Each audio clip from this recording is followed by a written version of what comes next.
if you're a new Pokemon card business or want to invest or you want to open up cool stuff that no one's really wanting to open right now, I'm gonna give you the info because I'm someone who used to run a business. I've made lots of money doing it. I kind of want to go over in this video. This channel is kind of just to help folks. This is why I don't have a shirt on because I'm not keeping it professional. I don't care. I want to help people out. And I also want to monetize this channel because at the end of the day, I love doing content. Another monetized channel for me would be Ghast. Support if you want, because I'm giving you some good info. So you can support by subscribing and watch it all the way through. I'm going to go over in this video some Sword Shield sets that you should invest in. I'm actually going to show you how low-key I don't want to pull it out of my boxes. I have a couple League Trainer boxes that have some loose packs. I'm going to show you what I've bought, where I bought before, which you shouldn't really buy into now. I'll show you stuff you can also buy into. So you know what I mean? For the ability of keeping it smooth as much as possible, I actually will show you what I bought. Now, this was supposed to be a Pokemon Center ETB. That's what it was advertised. I paid for the price as a normal ETB, and I got the normal ETB. So I low-key got scammed, but didn't at the same time. I have a Lost Origin ETB right here. I'm low-key going to put it on my setup because it looks sick. Another ETB that I have, that Super Comp Fusion Strike. Super cool. You know what I mean? I'm going to look up the prices for both of them for you so you guys can have an idea on what they are. Now, Lost Origin is a pretty cool set. Look, this set at the moment, running bundles 140, loose packs are about 15, which I definitely think they're going to be about $20 soon. I highly believe that because Sword and Shield is not only way out of print because Scarlet and Violet, okay, Sword and Shield, Scarlet Violet, Mega Evolution. They're barely even printing Scarlet and Violet anymore. Let alone Sword and Shield so completely gone. With the amount of ripping shippers, stuff like that, already ripping all these packs constantly, they're kind of holding up these values, or not even holding them up. They're skyrocketing the values. That's why these packs are going up like crazy, because all these ripping shippers are genuinely helping out the price wise. They're not helping out people that want to rip packs, of course, that want to find stuff in stores, which kind of sucks. Don't get me wrong. I've always said this. If you're going to run a business, do not buy stuff from stores. I bought people's collections. I go to card shops. That's where you want to buy your stuff. That's where you want to buy your product. I know personally, I buy online as well. My advice is buying online, buying collections, buying at card shops. The only thing is, because what I'm about to say might contradict the card shop part, buying in stores is taken away from the kids. Technically, you could say that these cards are targeted towards kids. Once we get to the older sets, these kids don't care about that because they don't know about that. You feel me? Kids don't buy stuff online. Let's keep it a buck. They're not buying stuff online. They don't have a debit card to do that. You feel me? A lot of time these kids go into stores and they see it on the shelf and they want it. That's where, for me personally, the morals are like, I'm not going to buy stuff from stores and just sell it online. Now, I have opened, I think it was a 3-pack list or something like that, like a Paldean Fates. I ripped it open, then I sold a card. You could say that could be contradictory. Cool, I don't care. I'm keeping it honest. I don't sell the sealed product. I don't care about the margins or whatever. You can get a blister from Walmart for like 15, sell it online for more. That's just weird. You're not, God's watching and he's gonna be disappointed if you did something like that when you know damn well a kid could buy that. You know what I mean? I think that makes sense. Moving forward, Lost Origin ETB here. 183 at the moment. So this card I think is gonna go up. It's gonna go down a little bit and then go back up. I say that because graphs like this happen all the time. Look, see this graph, up, down, up. This ETB is gonna go a little bit lower. However, this is probably the lowest you're gonna see this ETB for a very long time, especially if you don't know Lost Origin has some of the most expensive alt arts of all time. I would pick some up now. 180 is probably the best price you're gonna find for the rest of time. I'm gonna keep it a buck for the most part. Now I'm gonna show you Fusion Strike. Now, I would recommend picking up Lost Origin ETB if you have the value for it. Fusion Strike, you can see the graph here at the moment. It went down, went up, went down, went up. It's going to consistently do that for a while. Until eventually, it will just skyrocket once. There's genuinely not that many people at all having these ETBs. As you see right here, 343, 340. If you can pick up this ETB, it's not a terrible idea, don't get me wrong. It's not like the best idea of all time, you know what I mean? There's of course other investments that you can get into. Elite Trainer boxes always go up in price no matter what. I'll even actually show you one of the funniest examples of stuff in Sword and Shield, like Rebel Clash. Rebel Clash is a set that no one liked. There are still buyers because people like ETBs. Look at Rebel Clash, the worst set in Sword and Shield, still a $300 ETB. Now, this is an older, you get my point. Any ETBs go up significantly. This one's a good example. Now, there's not that many buyers for it, so it can be harder to sell the box. That's why you should invest into stuff like Fusion or Lost Origin. Now, other sets in Sword and Shield that are absolutely wonderful that have not gone up, which is crazy, is Brilliant Stars. Brilliant Stars at the moment is $11.41 a pack. In my personal opinion, I think that is way too cheap. This set is going to be $25, $30 a pack, and I'll actually back it up with some evidence of how good this set is. If I look up Brilliant Stars, let me just go to high to low. Which are some of the cards? The Charizard, 300. Umbreon, less than 100. Sylveon, 60, 70, 75, 50. Some of these cards are going to be $150, $200 cards. 100%. Definitely close to the future. Umbreon is actually the best example of a card that does that. If you wanted to pick up PSA cards, it would be a great time to do it before they start skyrocketing. I think this card, an example, I will pick up this card. Me personally, if you want me to ask all of them, because the way I look at Pokemon is there's people that like the expensive cards, there's niche. A lot of times, specifically, it is easier to sell niche than it is super expensive cards. I'm going to explain why. Because, in my personal opinion, people go to places for two reasons. Okay, the mindset of somebody walking in. Some people go for expensive, some people go for niche. If we keep it a buck, there's more collectors than there are sellers. In my mindset, there's a lot more niche people than there are sellers. Does that make sense? Do you get kind of like my mindset? It sounds a little whack now that I'm kind of thinking about it. Not a bad idea to pick up some of these cards. Also, Sylveon's not that niche if you think about it. I'm saying this card in specific is niche in a sense because it's like a cutesy card. That's like a niche in its own. Cute cards. Then there's expensive cards. There's Umbreon collectors, Lucario collectors, character rare collectors. That's kind of what I mean by niche. People have certain cards they want to collect. This is a cutesy card that is expensive. You get what I'm trying to say. I mean, Brilliant Stars is a fantastic set. Evolving Skies, honestly, I would not say it's worth it to invest into unless you pick up the ETBs. I picked up the ETBs. I actually got them as Christmas gifts back when they were about $100 value. I sold them for $250. Now they're up to about $500. Evolving Skies is one of those sets that's always going to skyrocket no matter what. I think there are flatline prices to some of these cards at the moment. I think Rayquaza will go up over time. It's flatlined. Dragonite flatlined. They did go up a lot because of the new set, which makes sense. Look, up a lot, went down a lot, but now it's going to go back up. This graph is going to be like this for a while. Evolving Skies is going to do this for a long time. It's going to go up and down, up and down, up and down, because there's going to be large quantities of people holding on to stuff, and eventually there's just going to be huge floods. Not of reprints, because reprints aren't possible anymore. I definitely think there's going to be ups and downs on Evolving Skies for a little bit when it comes to the single cards. However, the ETBs are a different story, because ETBs are a lot harder to come by. They're also a lot harder to keep in a good condition. If you can keep it in good condition, that's obviously going to make your sale way better. That's something I realized personally, is keeping my ETBs in good condition, keeping like the booster box I've had in good condition. It's gone up in 3 months from 380 to 500. Now the market in the last 3 months has gone up about 30-40% on almost everything possible. We're at a really big high at the moment. People think that there's going to be a bubble pop. There's just suspicion about that. No. Pokemon, in a sense, is going to be its own asset. It's an own currency. Now, in the next couple years, when Pokemon does its big printing, where there's so many different cards years down the line, those newer sets are going to be harder to invest in. This is where you buy it now. This is like 2015 Bitcoin. I'm being so for real when I say that. When you buy this stuff now, Pokemon, regardless of how big their production is, Evolving Sky, Sword and Shield itself is so different because of any other series. Because of, look at the cards. I'm sorry, I get really passionate about this. Look at some of the cards. The reason that they will never reprint stuff like Sword and Shield ever, which is why it's such a good investment, is look at the cards. Yellow bordering. Scarlet Violet Forward is gray bordering. If you want to say the potential of the big factory that they're going to make, where they're going to print thousands, years and years down the line, we still have years to make good money and good investments. It is impossible for them to go back on it. Why? Because it's a billion-dollar company worried about years and years in the future of printing stuff. They cannot go back years in advance or years behind. As a billion-dollar company that they are, I'm making an assumption they're $1 billion, close enough. To our most expensive company, there is no reason for them to go back. There's no way. That is not what they can afford. More so, it would crash a lot of the market if so they did that Sword and Shield stuff, which would actually damage Pokemon completely. I would 100% believe if they reprinted stuff like this Sword and Shield sets, it would completely crash Pokemon, 100%. Because then everybody's gonna like genuinely the market would go stupid. It'd actually be chaos. I'm glad they can't do that, right? Now look, Scarlet and Violet, some stuff in Scarlet and Violet they could 100% reprint. Actually, no, they're not. I'm not gonna say that. And I say this because Pokemon in 2 years, there's new waves, then they're done. They're in Mega Evolution. The likelihood of them reprinting Scarlet and Violet is so beyond gone. Like I said, years and years down the line, when they have the new factories, even Scarlet and Violet's going to be good. We're going to talk about Sword and Shield more. I just showed you, let me show you Lost Origin, some of the cards in the set. Look, booster box for Lost Origin, fantastic time to pick it up. Genuinely.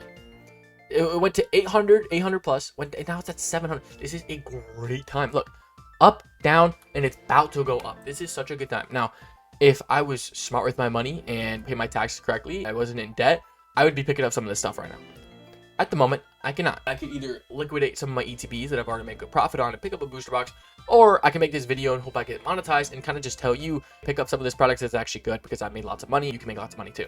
Sorry, I spoke really fast there. This is a really good time to pick up this booster box. If the booster box, I have this rule that has helped me make a lot of money. I know will help you as well, where if it's sold at a certain price before and it went down, it is 1,000,000% possible, if not guaranteed, to then sell at it again. Does that make sense? This booster box has sold for over $800 before. If it's selling right now for $650, you can definitely get $150 profit a couple months down the line. That's just how Pokemon is. If people are willing to pay for a price, at one point, they're willing to do it again. You know what I mean?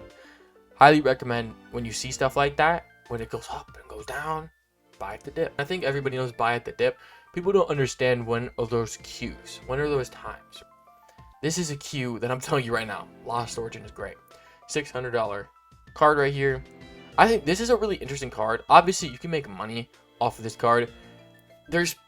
I've seen so many videos of people just having 50 and 60 PSA 10s of Giratina, which makes me sus about investing into Giratina itself, which is why I like to invest into sealed product, because sealed product, people want to pull it rather than buying the $600+ card. Plus, again, people come into Pokemon, 80% of them to rip packs.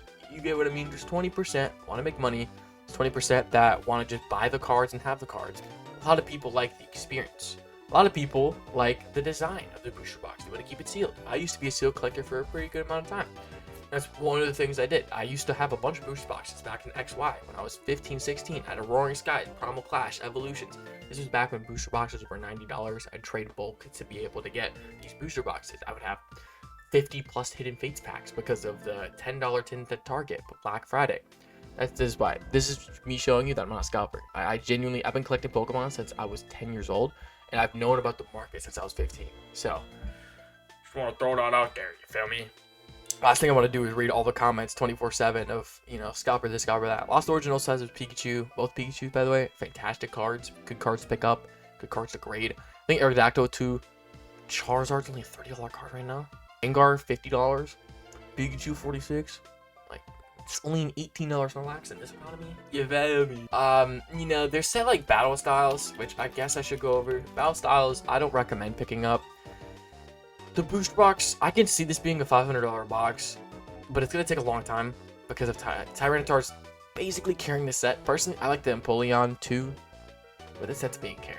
You feel me? So, the set gets hard carried by one card and nothing else comes close to it. I wouldn't personally recommend investing into it. You feel me? Now, there's 151, which is interesting. If you want to pick up 151, it's going to 1,000,000% go up in price. 1,000,000%. Now, ETBs being $600. Look, you do you. This ETB is going to plummet. When I mean plummet, it's probably going to So, obviously, if you could invest into anything and make money years and years down the line. But if you're someone that, wants to make money in like a year and a half, 2, what I would recommend personally is niche things in 151. And what I mean by niche things, what I mean is collection boxes or bundles. Now look, you'll still have room to make money, and the reason I say this, and the reason I say buying product instead of loose packs, is because people are more willing to buy collection boxes and bundles for that higher probability of not having tamper with product. And I've actually seen people more willing to buy cases of stuff too, but that's something I've realized personally, is it is pretty hard, especially when I was first starting my business, to sell loose packs. And I would have good reviews and photos, but TikTok shop's toxic. TikTok comments are very brutal. They will comment on your video, never even know you make good deals, never known about all your good reviews, and will still say you weigh the packs when you've never shown any evidence of doing so. That is just kind of the toxicity that you may find, but this is something that you can avoid. Because it's kind of hard to find places that, if you try and like sell stuff to a card shop, it's harder for a card shop to think you're trustworthy because you're just a customer. You know what I mean? It's possible to find stuff, like I found a card shop, but I also gave them a booster box, collection boxes. They had a reason to trust me, right? This is why you need a reason for people to trust you. And what I would say for 151 is there's cards that are cheaper. I think there's cards that are going to hit $100+. For example, Pikachu, $100+ card eventually 100%. Charmeleon, $100+ eventually card 100%. Psyduck definitely getting hit 100. Alakazam, same thing. Squirtle already hit 100. Charmander already hit 100. These cards will go down a little bit. They're just going to right back up. Collection boxes here are great pickups. These 3 collection boxes in specific, if you're going to pick up anything from 151, pick up these. They only come with 4 packs, right? It's not the most amount of packs. I know the poster only gives 3. But it's a niche product. It's going to be cheaper than bundles. And you got to think of it as well, right? You're going to sell something down the line. It's going to be expensive. But some people, if they can save like $60 and still get what they want, which would be 151, you know, in this hypothetical what if, they will much rather pick up the collection box. It's $50 cheaper because in their mind, they're like, okay, paying less and I'm still getting what I want. You get what I mean? And then in fact, obviously it's a collection box. So rather than buying loose packs, buy the collection box. I wouldn't recommend the mini tins because the mini tins can damage the packs. And any other cards in the set that might go up, Erika's Invitation, I think is a kind of niche card, but I think it's super comp, 100%. Like, it's just a cool card. Other than that, I don't see any other cards illustration-wise in this set. But these, we have Paldean Fates that I think the last thing I kind of want to talk about. I don't know why it's all capital. I think it's interesting. I would even say the Japanese Paldean Fates would be pretty good to invest in. And I'll kind of explain why in a different video. But Mew cards skyrocketing. It's going to go a little bit down, just go right back up again. That's just how this card works. As you can see, lately played 600, near mint 800. This card's definitely going to hit $1,000 raw, and it's going to make people freak out. And my prediction with this card is it's going to hit 1,000. People are going to say it's crazy. It's going to be 1,000 for a week. It's going to go back down to, like, people are going to tweak out, say this card is such a waste. People are going to sell it. People are going to buy it to low. It's going to skyrocket again. And people will be like, dang, I wish I held on to that Mew. You can clip this now because I guarantee you that's going to happen. So it's possible. Pick up the Mew. It's not a bad idea at all. At all, not a bad idea. Again, you need a bunch of money for it. So if you can, go for it. ETBs. Me personally, I'm not comfortable spending $400 for an ETB for how young this set is. I mean, if you really wanted to, my biggest recommendation is to pick up the collection boxes. These are unique products that have a bunch of packs. How many packs are in here in specific? Hold on, let's do our research here. 8 packs for 200. If you think about it, right? You can spend, so if you spend double, it's $400. You get 16 packs comparatively to the 9 that you get here. Do you see what I mean with the idea that I was talking about before? When people want a rip product, they're just gonna buy the niche product, which would be these collection boxes. I genuinely think these premium collection boxes will be good. Now, are they the most popular Pokemon? Not really, no. But are they boxes, right? Boxes, so it's more trustworthy. They're not buying just loose packs. It's something people can rip. Because look, ETB, people will rip ETBs, but the likelihood of people ripping ETBs is a lot lower. A lot of times people buy it for their sole collection. And it's not a bad idea to pick up, but in my personal opinion, if I know I'm going to sell this at a card convention, there's a lot of people at card conventions that know that they're going to rip it for the loose packs. And I know personally, again, this is all like personal opinion. I'm picking up collection boxes because when the loose packs go up, then I can go to one booth easily. They'll be like their eyes like, I want it, right? When it comes to an ETB, they'll look at it. They might pick it up. Like, there's people out there who will pick it up the ETB 100%. But I'm saying the problem. This is going to be controversial. I think the likelihood of you selling a collection box is going to be a lot quicker and a lot easier than it is an ETB. 100%. I think if I had 3 ETBs, you'll sell them. I think you're going to get low. I think you're going to get a lower percentage. I think you'll get a lower percentage on this rather than you are the premium collection boxes right now. Now, down the line, in 3 years of time, ETB will be more valuable, 100%.